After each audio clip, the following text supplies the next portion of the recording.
परवरदिगारे आलम रब्बे lump यज़ल व ला यज़ाल खालिक़े अर्ज़ो समा ने कुरान मजीद में ऐलान किया। अल्लाह तबारक व तआला ने कुरान मजीद में फरमाया, लक़द ख़लक़नल इंसान फ़ी अहसनि तक़वीम।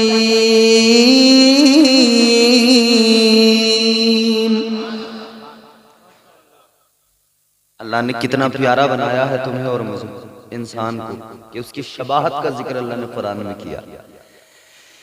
परवरदिगारे आलम ने फरमाया, बेशक हमने इंसान को अच्छी सूरत दी, अच्छी शबाहत के साथ पैदा किया।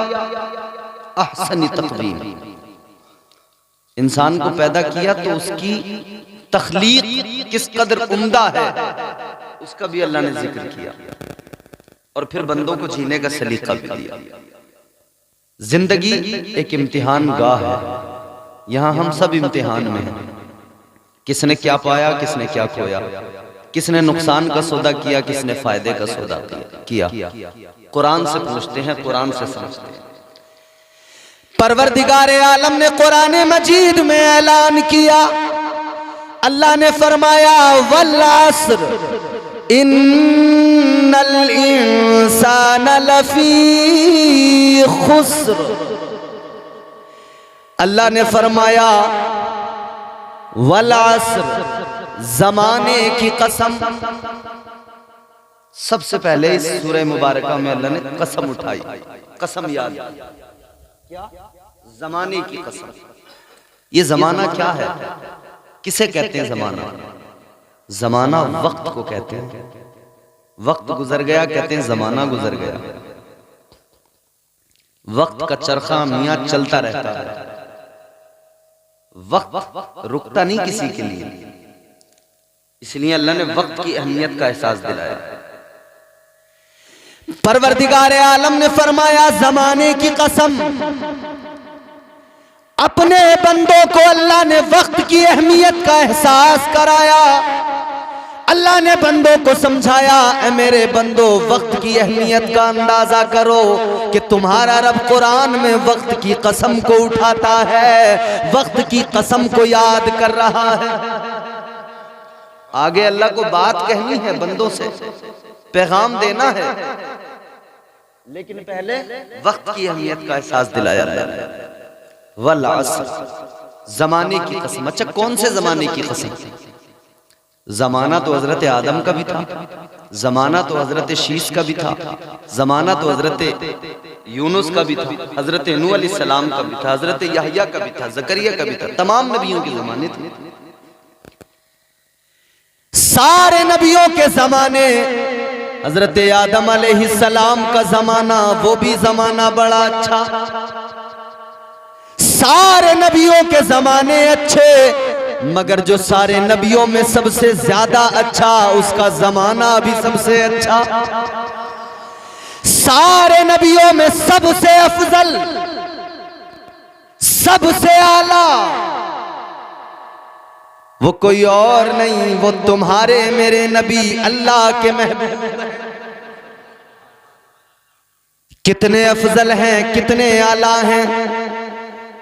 सारे नबियों को अल्लाह ने नबूवतें अता की, रिसालतों के ताज पहनाए, कमालात दिए, मोजज़ात दिए, अलकाबात दिए। मगर जब अल्लाह तबारक व तआला ने तुम्हारे मेरे नबी को दुनिया में भेजा, तो अल्लाह ने सिर्फ अलकाबात नहीं दिए, अल्लाह ने सिर्फ मोजज़ात नहीं दिए, बल्कि अल्लाह ने फरमा दिया, ऐ मेरे प्यारे महबूब, मैंने सारे नबियों को एजाज दिए, अलकाबात दिए, नबूवतें अता की, रिसालतों के ताज पहनाए। मगर वो और नबी थे जिन्हें अलकाबात दिए, उन्हें मैंने किसी को खलील कहा, किसी को सफ़ी कहा, मैंने उनको अलकाबात दिए। मगर जो लक़ब आपको दिया, वो लक़ब किसी और को नहीं दिया, किसी को खलील कह दिया, मगर तुमको मैंने महबूब बनाया है, अपना हबीब बना के भेजा है, महबूब बनाया है। अल्लाह तबारक व तआला ने क्या इज्जत अता की, क्या शान अता की। अल्लाह अकबर। जरा कुरान पढ़ो, याद रखना मेरे अजीजों, अल्लाह ने और भी नबियों का जिक्र कुरान में किया। हजरत आदम का जिक्र भी कुरान में किया, हजरत शीस का जिक्र भी अल्लाह ने कुरान में किया, हजरत नूह का जिक्र भी कुरान में किया, हजरत यहया का जिक्र भी कुरान में किया। जितने नबियों का जिक्र अल्लाह ने कुरान में किया, आप कुरान मजीद पढ़कर देख लो, कुरान गवाही देगा। अगर हजरत मूसा को खिताब किया तो अल्लाह ने फरमाया या मूसा। अल्लाह ने अगर हजरत आदम को पुकारा तो आदम कह के पुकारा, हजरत इब्राहीम को पुकारा तो इब्राहीम कह के पुकारा। सारे नबियों को जिन जिन का जिक्र अल्लाह ने कुरान में किया, जब अल्लाह ने उन्हें पुकारा तो उनके नामों के साथ पुकारा।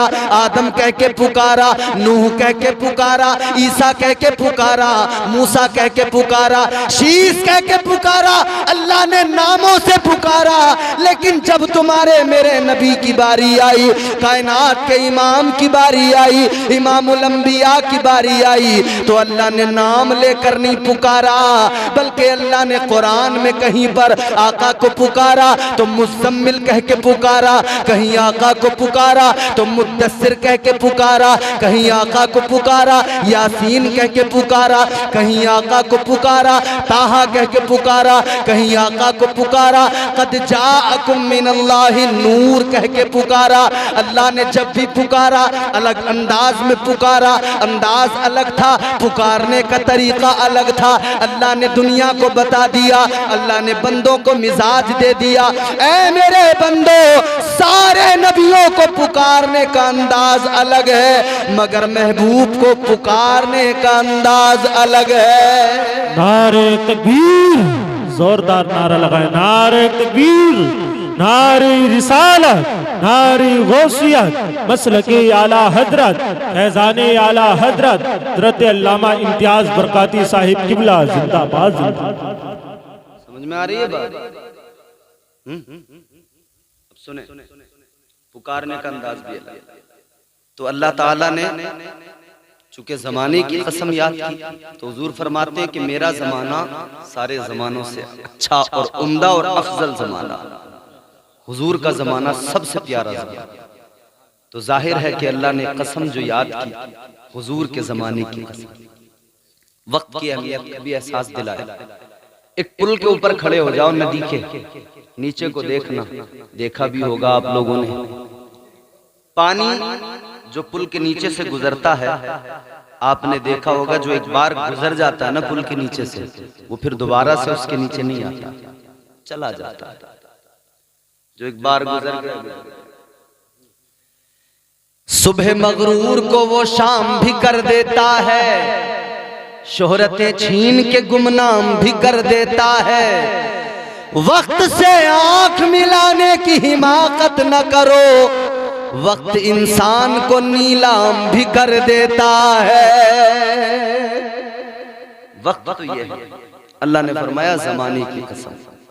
बात अगर इस पर करने लगे तो बड़ी तवील गुफ्तगू हो जाएगी, मगर चूंकि मैं आपको अपने मौजू की तरफ लेके जाऊंगा, तो अल्लाह ने सबसे पहले जमाने की कसम, वक्त को अल्लाह ने उसकी अहमियत का अंदाजा बंदों को कराया। फिर आगे क्या फरमाया? परवरदिगार आलम ने कुरान मजीद में फरमाया इन्नल इंसान लफी खुस्र। अल्लाह फरमाता है बेशक इंसान घाटे में है, इंसान नुकसान में है, खसारे में है। इंसान घाटे में है, कुरान कह रहा है। यहां हमने जमीन खरीदी तो हम कहने लगे हम बड़े फायदे में हैं, हमने मकान बना लिया हम कहते हैं हम कामयाब हो गए, हम बड़े फायदे में हैं। हमने अगर जमीन खरीद ली, जायदाद खरीद ली, प्रॉपर्टी बना ली, हम कहते हैं हम बड़े फायदे में। अच्छा कारोबार कर लिया, हमने कहा हम फायदे में। हम जो कुछ भी करें तरक्की के काम कहते हैं हम फायदे में, इधर हम जमीन लेके कहते हैं हम फायदे में, कुरान कहता है घाटे में है। हम घर बना के कहते हैं फायदे में, कुरान कहता है नुकसान में है। हम जमीन खरीद के कहते हैं हम फायदे में है, कुरान कहता है नुकसान में है। सबको खारिज किया कुरान ने। जमीन खरीद लो फिर भी घाटे में, मकान बना लो फिर भी घाटे में, कारोबार कर लो फिर भी घाटे में, प्रॉपर्टी बना लो फिर भी घाटे में, प्लॉट शहर में खरीद लो फिर भी घाटे में। या अल्लाह क्यों? और अगर ये सब करने वाला घाटे में तो फायदे में कौन? अल्लाह का कुरान पढ़ो। परवरदिगार आलम ने कुरान मजीद के अंदर बंदों को मिजाज दिया। क्या फरमाया अल्लाह ने? परवरदिगार आलम ने फरमाया इन्नल इंसान लफी खुस्र। अल्लाह फरमाता है बेशक इंसान घाटे में है, इंसान नुकसान में है। तो या अल्लाह फायदे में कौन है? या अल्लाह मुनाफे का सौदा किसका है? फायदे में कौन है? तो अल्लाह ने कुरान मजीद में फरमाया इल्लल्लज़ीना आमनू व अमिलुस्सालिहात। अल्लाह कुरान मजीद में फरमाता है फायदे में वो है, पहला फायदेमंद इंसान वो है जो अल्लाह पर और उसके रसूल पर ईमान ले आया। पहला फायदे वाला ईमान लाने वाला। ये कुरान है जनाब, मेरे घर की बात नहीं, इन उलमा के घर की बात। कुरान पहला वो फायदे वाला जिसने अल्लाह और उसके रसूल पर